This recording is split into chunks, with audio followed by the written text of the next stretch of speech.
Hi எல்லாருக்கும் வணக்கங்க. Welcome to this happy mummy. இன்றைக்கி நான் உங்கள்கிட்ட ஷேர் பண்ணுறது விப்டு க்ரீம் எப்படி பண்ணலாம் அப்படிங்கிறது தான். ரொம்ப ஈஸியானது நிஜமாகவுமே. இதுக்கு நம்ம ஃப்ரெஷ் க்ரீம் மட்டும் இருந்ததுன்னா போதுங்க. எனி பேக் நான் அமுல் எடுத்திருக்கேன். நீங்கள் நெஸ்லே இல்லைன்னா வேறு ஏதாவது பிராண்டோட ஃப்ரெஷ் க்ரீம் கிடச்சிதுன்னா ஓகே. இது 250 ml அதை தான் நான் தேடிட்டுருக்கேன் எங்கே போட்டிருக்கு அப்படின்னு. அந்த 250 ml போட்டிருக்கு இல்லைங்களா. ஸோ இந்த அளவுக்கு தான். ஏன்னா நம்ம 250 mlக்கு ஒரு கப்புக்கு க்ரீம் சீஸ் செஞ்சு வச்சுருக்கோம் இல்லைங்களா. ஸோ அதுக்கு சம அளவு நம்ம விப்டு க்ரீம் சேர்க்கணும். அதுக்காக தான் நான் நம்ம 250 ml நம்ம ஃப்ரெஷ் க்ரீமும் எடுத்து அதை விப் பண்ணி எடுத்துக்க போகிறோம். சரிங்களா, ரொம்ப ஈஸி. இது ஃப்ரெஷ் க்ரீமை சேர்த்தி நம்ம விப் பண்ணி எடுத்துக்க போகிறோம், அவ்வளோதானுங்க. ஸோ இதில் நீங்கள் கவனிக்க வேண்டிய விஷயம் என்னென்னாங்க, இந்த ஃப்ரெஷ் க்ரீம் ரூம் டெம்பரேச்சரில் இருக்கணும். இல்லைன்னா நீங்கள் ஃப்ரிட்ஜிலேருந்து எடுத்துகிட்டு உடனே பண்ணணும்னு நினச்சிங்க அப்படின்னா பார்த்தீங்கன்னா அது பண்ணுறதுக்கு கஷ்டமாக இருக்கும். ஏன்னா பார்த்தீங்கன்னா ஃப்ரிட்ஜ்லேருந்து எடுத்த உடனே அது ரொம்பவுமே திக்காக இருக்கும். ஸோ நம்மளுக்கு இந்த மாதிரி கிண்ணத்தில் ஊற்றவே முடியாது முதல்ல. அதனால் நீங்கள் முன்னாடியே எடுத்து வச்சுருங்க. ரூம் டெம்பரேச்சருக்கு ஆனதுக்கப்புறமா நீங்கள் செய்யும்போது அது ரொம்ப ஈஸியாக இருக்கும். அப்புறம் பார்த்திங்க அப்படின்னா நம்ம இந்த விஸ்க்கு காமிச்சு இல்லைங்களா, அதுலேயுமே செய்யலாம். நம்ம கையிலையுமே விஸ்க் பண்ணி எடுக்கலாம். பட்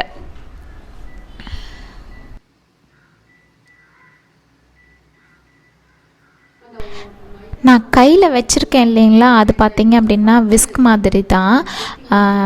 பட் அதை இப்போ தான் எங்கள் பாபா வாங்கிட்டு வந்தார். வாங்கிட்டு வந்ததுமே இதில் செய்யலாம் அப்படின்னு சொல்லி சொன்னாங்க. ஸோ நான் கொஞ்சம் செஞ்சு பார்த்தேன். ஆக்சுவலாக நம்ம ஒரு ஹேண்ட் பிளெண்டரோ இல்லைன்னா எலக்ட்ரிக் மிக்சரோ வச்சு பண்ணோம் அப்படின்னா இது 4 to 5 minutesல பண்ணிடலாம். இதுலேயும் கொஞ்சம் ஈஸியாக தான் வந்துச்சுங்க. ஸோ அது அவர் தான் வாங்கிட்டு வந்தார். ஸோ அவர் தான் பண்ணலாம், இதிலே பண்ணு அப்படின்னு சொல்லி சொன்னதுனால நான் அவர்கிட்டே கொடுத்து நீங்களே பண்ணுங்க அப்படி சொல்லிட்டேன். ஸோ இப்போ அவர் தான் பண்ணிகிட்டு இருக்காரு.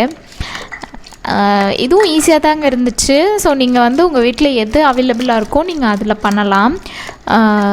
ஹேண்ட் மிக்சர் ஆகட்டும், பிளெண்டர் ஆகட்டும், இல்லைன்னா நீங்கள் ஜஸ்ட்டு விஸ்க் வச்சுமே பண்ணுங்கள். பட் விஸ்க் வச்சிங்க அப்படின்னா விஸ்க் வச்சு பண்ணிங்க அப்படின்னா கொஞ்சம் டைம் ஆகும், கையும் கொஞ்சம் வலிக்கிற மாதிரி இருக்கும். பட் நீங்கள் கொஞ்சமாக இப்போ நான் பண்ணிகிட்டே இருக்கேன் பார்த்தீங்களா, சுற்றியும் நீங்கள் பண்ணிவிட்டு கம்ப்ளீட்டாக எல்லா க்ரீமுமே பார்த்தீங்க அப்படின்னா நல்லா கெட்டியாக இருக்கும், கெட்டியாக திக்காகி வரும்.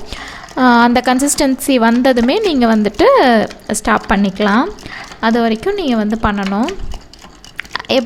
அதை எப்படி பார்க்கலாம் அப்படின்னீங்கன்னா, நீங்கள் எதில் பண்ணுறீங்களோ, இப்போ இந்த விஸ்கா இல்லைன்னா இந்த மாதிரி ஹேண்ட் மிக்சரா, அது எதாக இருந்தாலுமே நீங்கள் அப்படி எடுத்து பார்த்தீங்க அப்படின்னா அது கீழே விழுகாமல் அப்படியே ஒரு பீக் மாதிரி அப்படி நிற்கணும். இப்போ எடுத்து பார்க்கும்போது அதில் எதுவுமே ஒட்டலை இல்லைங்களா. ஸோ அந்த மாதிரி இருக்கக்கூடாது. நம்ம அப்போ இன்னும் பண்ணணும்னு அர்த்தம். ஸோ நம்ம கண்டினியூஸாக பண்ணிக்கிட்டே இருக்கணும்.